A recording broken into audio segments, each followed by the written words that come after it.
Hello, welcome to Flying Focus and the 17th Busiversary. I'm PC Peri and a member of Flying Focus Video Collective. We've been producing video as a tool for social change since 1991, when some of us came together during the Gulf War, or as I call it, the massacre in the Middle East. The first episode of the Flying Focus Video Bus was cablecast on November 18, 1991. This show marks 17 years of our half-hour weekly program. Tonight, our volunteer producers and videographers will appear in front of the camera to talk to you about 14 of the shows, made up of 24 episodes we produced between November 2007 and October 2008. We'll show you short clips from some of these programs. And some of the clips are available on the internet now through our website, which is www.flyingfocus.org. This year I taped 9 of the 14 shows you'll be seeing tonight. In fact, I taped all but one of the ones you'll be hearing in this first half hour.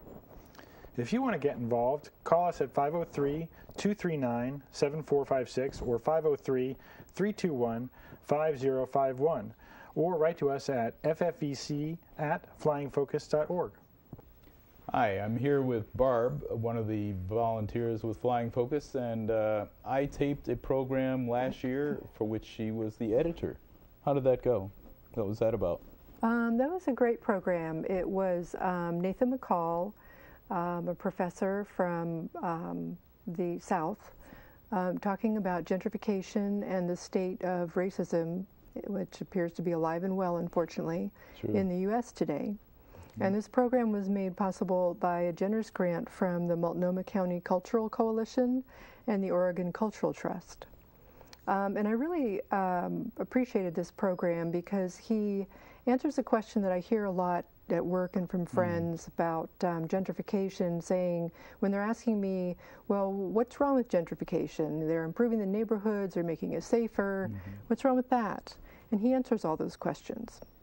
But this clip that we're going to look at, he talks about racism and how it affects politics, and this is pretty interesting. Very timely. When Ronald Reagan was running for president, I think he was still governor of California, and he kept going around the country making references to the problem of welfare queens driving Cadillacs. And when he became president, you know, you got the president of the United States validating the stereotype of welfare queens. And so when I hear people talking loftily about the Reagan Revolution, I'm saying, please, look, give me a break. Every time I fly in the Ronald Reagan Airport, you know, it's like, I'm saying, you know, oh, you know, but we've had, and so what happened though is that when Reagan did it, there were a lot of people in the country who might have been feeling it and might not have been comfortable saying it. But because the president said it, it's become much more open now. And so then the people who came after Reagan learned. They learned from Reagan, and Reagan had learned from some others. I could do a whole history lesson on that piece. But Reagan had learned from others. But they learned from Reagan, George Bush Sr., for example, that you can use race and manipulate people in some magnificent ways. People will get so upset if they do a story in the paper about some woman who somehow earned an extra $39, figured out a way to get an extra $39 a month on her welfare check. People get so mad they can't see straight, you know? And yet you got Halliburton over here getting all these multi-billion-dollar contracts, then turning around and cheating the government and still getting more contracts. And people say, oh, well, but this woman over here that got that $39, boy, oh boy, we got to do something about that. Man, it's crazy. It is crazy. Don't get me started. I'm here with Barb again, and there was a program that I taped at the First Unitarian Church affecting our hemisphere. Can you tell me how you edited that? What did you do with it? Yeah, this was a woman from Canada and a couple of guys from Mexico, Right. talking about how the Security and Prosperity Partnership, or SPP, is affecting those countries, and the program also covers how it's affecting the United States. Right. So this is a pretty scary proposition. It's kind of an extension of NAFTA. Yes. Some people call it NAFTA on steroids. Some people call it NAFTA with guns because they're adding military force to it. And it's something that the heads of state have agreed on. It never goes through Congress, as we'll see in this clip. It's pretty scary. As a part of the SPP, Security and Prosperity Partnership, one of the things that Mexico is required or requested to do by the United States government is to militarize its southern border.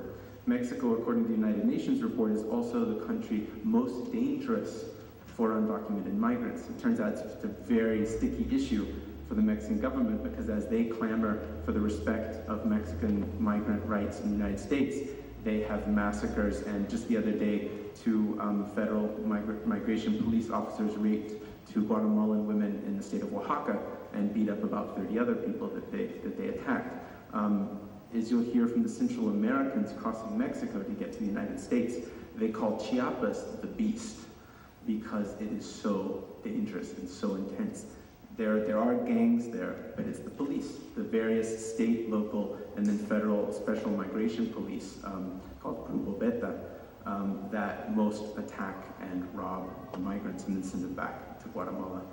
It's not ever going to come to Congress. That's what I'm getting at. In the United States, there is never going to be the opportunity for your elected representatives to look at the Security and Prosperity Partnership and give it a thumbs up or a thumbs down.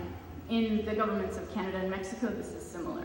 It's distinctly written to be a pact that makes little regulatory changes to harmonize the differences between our 3 countries, but in such a way that Congress or the legislatures of the other 2 countries will never have a say in this.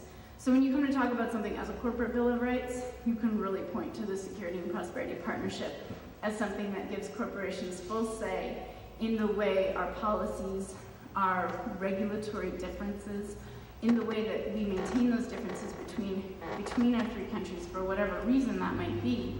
But corporations can come in and say, we would just like those standards, we would like them harmonized in the 3 countries, we'd like to have all these regulations go down to the lowest possible denominator. Hi, I taped Dr. Esselstyn at the 2007 Veg Fest. Barb edited. How did that work out? That was another very interesting program. This is a doctor who has done a lot of research. I think it's 20 years of research on heart patients at the Cleveland Clinic, which shows that a plant-based diet can prevent and even reverse heart disease. Which is something that everyone should know about. And this that's what the clip is that we're going to see, is him talking about that a little bit. There's also included in this program is John Robbins, the former heir to the Baskin-Robbins fortune, Right. Who has gone totally vegan, plant-based, and he has a real interesting story too. But the clip we're going to see is Dr. Esselstyn. Now, the young man that replaced me as the chairman of the Breast Cancer Task Force was Dr. Joseph Crow. And this wonderful young surgeon at age 44 in 1996 began getting chest pain. His cholesterol was 156. There was no family history. He was not overweight. He was not a smoker. He was not hypertensive, and he was not diabetic. Cardiology worked him up, and in October of 1996, could come up with nothing. 2 weeks later, he finished his surgical schedule and was writing post-operative orders when suddenly he felt this elephant just sitting on his chest. Severe pain in his shoulder, down his arm. He had a heart attack. He was whipped down to the cath lab, and they started to do an angiogram, and he went into cardiac arrest. They resuscitated him, finished the angiogram. He had another cardiac arrest. They resuscitated him, got over that period of irritability and of his heart muscle. But the angiogram was normal except the lower 1/3. of the left anterior descending coronary artery was thoroughly diseased. And it was over too long a segment to have any stents. It was too far down the artery to have a bypass. So Joe felt that very, very depressed, very discouraged, because here he had a lovely wife, 3 young kids, and there was nothing he felt that they could do. So 2 weeks after his heart attack, Ann and I had him out for supper. Joe, you've got this typical American disease. You've been eating this toxic diet. You got to go plant-based. We've got 11 years of data. He said, okay, I'll do it. But I'm not going to take any of those cholesterol-lowering drugs. Okay. He was the absolute personification of commitment to that program. And over the next 30 months, his total cholesterol went from 156 to 89. He was like a real Chinese. Bad cholesterol went from 98 to 38. And then he had another angiogram. And as you see on the left first, you can see his disease right here, where it started. And then lo and behold, 30 months later, pretty impressive what nature was able to do for Joe. I'm Adam Bernstein, and I've been a Flying Focus volunteer for about 6 years on and off. And the show I did this year is a show called Mindfreedom. It features a speaker named David Oakes, who's a activist trying to expose the psychiatric system for its abuses and coercive psychiatry. He's the director of Mindfreedom International, based in Eugene, Oregon. And he talks about his own experience in the psychiatric system and how he became an activist. He also talks about the prison system and how he puts it, the pharmaceutical industry is mining the prisons with psychiatric drugs. And we also hear from an activist who very poignantly puts it, don't let them label your soul, meaning don't let the psychiatric institutions label people with their arbitrary labels. So let's take a look at the clips. Those of us who've been traumatized by the mental health system, I was forcibly drugged, I was labeled, I was put in solitary confinement, I was called schizophrenic. How many folks have been traumatized by the mental health system itself? The mental health, the healing system has traumatized us. There's a special kind of way to help reach those of us who've been traumatized by the mental health system. Because who do you turn to for help, right? If you're overwhelmed by the mental health system, who do you turn to for help? The mental health system, right? So it's so oppressed people, we tend to hurt each other sometimes, okay? And a lot of marginalized communities are dealing with this. A lot of oppressed and marginalized communities are dealing with this. That there's a prison rights organization right here in Portland, and just real briefly, when I went to one of their seminars, and what they'll say when they come to mental health is, and mental health, we need diversion programs, we need more money for mental health for prisoners. And I went to them and said, hey, I want to warn you guys, the prison industry is being mined by the pharmaceutical industry. It is becoming the chemical prison industry. We just had a member kill himself, Michael Heston, who for years wrote us compelling letters. We have a number of them on our website, on our main homepage, about the next forced drugging, the next forced injection. And eventually he was killed. Now he had committed crimes that were bad, but he didn't deserve torture. And that's what forced drugging is. And so we need to encourage that. Yeah, I'm not pro or against medication. I really believe in choice. Reading the medications that they had me on and the labels that they put on me, it labeled my soul again.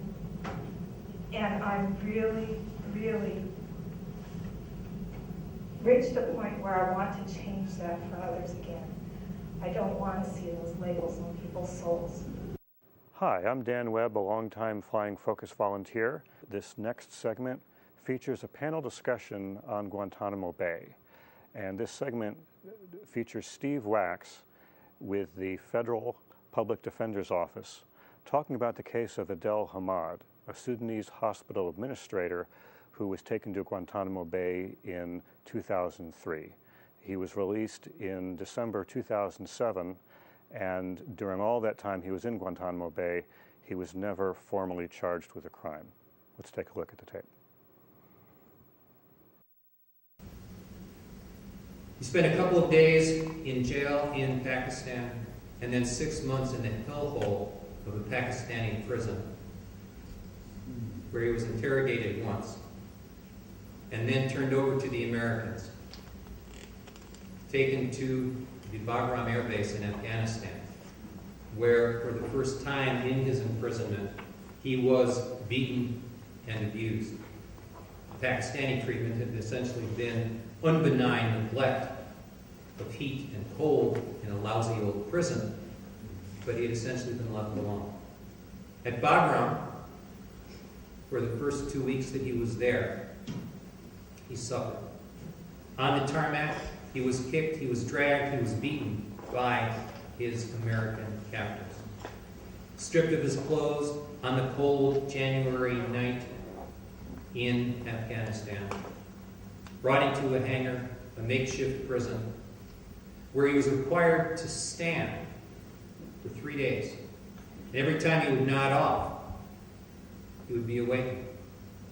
After that, perhaps softening up period, he was subjected to interrogation that lasted approximately 2 weeks until he collapsed, until his American captors took him to the hospital on the base. And in that same time period, in the winter of 2003, which is now the time frame that we're in, several men died at the hands of their American captors in Bagram. One, a man named Dilawar, has been written up, and his story has been again in the news recently. In March of 2003, after Otto recovered, he was bound, gagged, earmuffed, and muzzled, put on a plane for the flight to Guantanamo, where he was held from March of 2003 until December of 2007. Hi, I'm Dan Handelman, and I've been flying Focus since we started. This year I produced 3 shows on my own and helped people assemble 3 other ones for the video bus.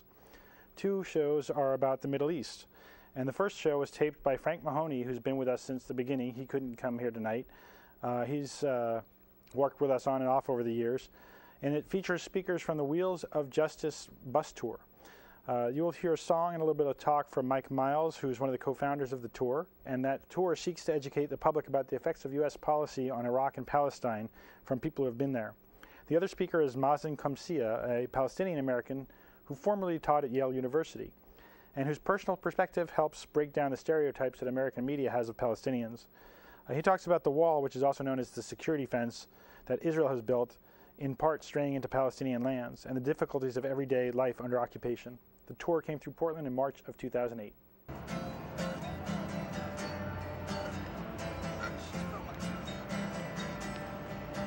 I ought to know more than I know. I ought to know where this road goes.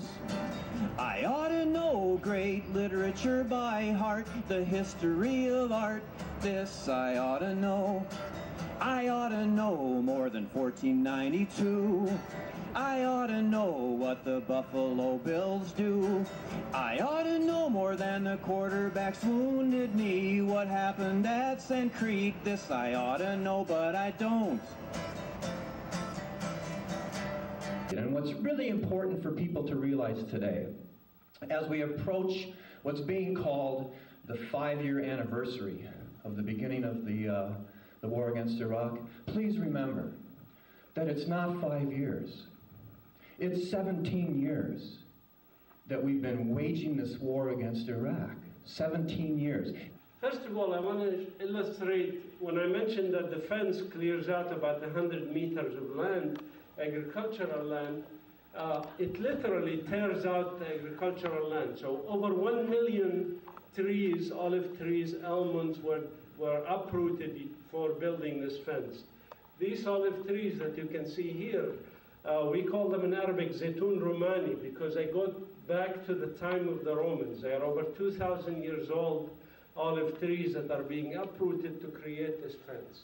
This is a picture of Palestinian children going to school, facing an Israeli army soldier, of course, and this is typical, you know, Palestinians are not allowed to go to school. Sometimes they'll sit in the street and they'll have their classroom in the street.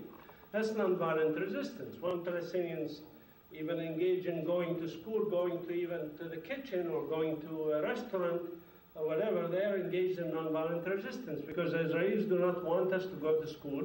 They do not want us to be in this land, so they want us out. This next show features two Iraqi American women that I've worked with many times over the years.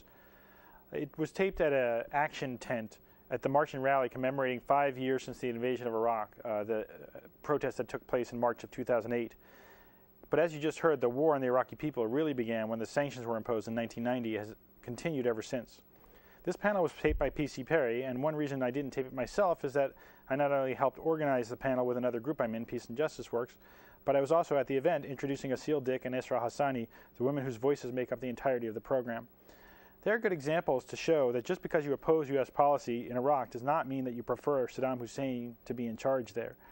They are clear that the American occupation is not helping ordinary Iraqis. How many kids died each month through these 13 years of sanction, which was supported by our progressive government, the Clinton. Whoa.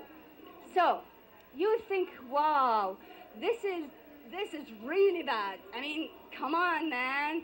All this, the whole America, the U.S., the most intelligent country in the world, they cannot get it? I mean, cannot see it?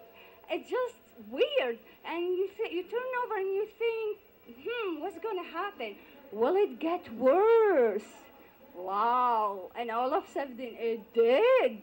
We have the occupation, the liberation, and now the chaos you see in Iraq, and how this is affecting the whole Middle East. When are we going to stand up as Americans and say, enough lies? We have had it. Lies from the beginning.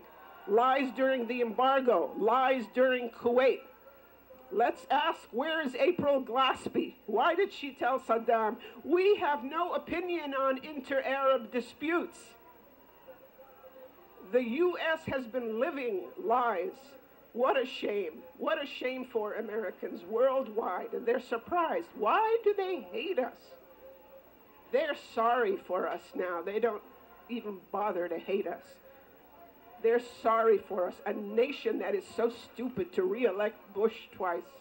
A nation so stupid as to allow its sons and daughters and grandchildren to be sent off and be slaughtered, and slaughter the children and the husbands and wives and grandchildren of other people. Enough is enough. Get the troops out now. There is nothing keeping the country of Iraq. The U.S. has created every single issue. That does it for part one of the 17th Busiversary.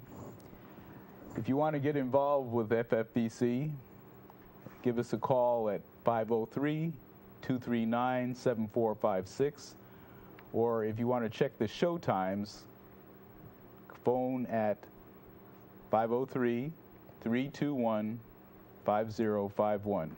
Our email is ffbc@flyingfocus.org. Nearly all of Flying Focus's funding comes from our individual donors and tape orders.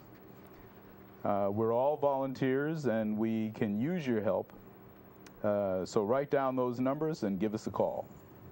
And this past year, we've been lucky enough to receive a grant to help us upgrade from analog to digital videotape from the Mount Hood Cable Regulatory Commission through funds provided by Comcast. A small part of your cable bill actually goes to fund cable access television, including Portland Community Media, where we produce our shows. And we hope that you'll encourage the appropriate officials to keep public, educational, and government access going into the future. Thanks for watching, and tune in next time. at the same time for part 2 of Flying Focus.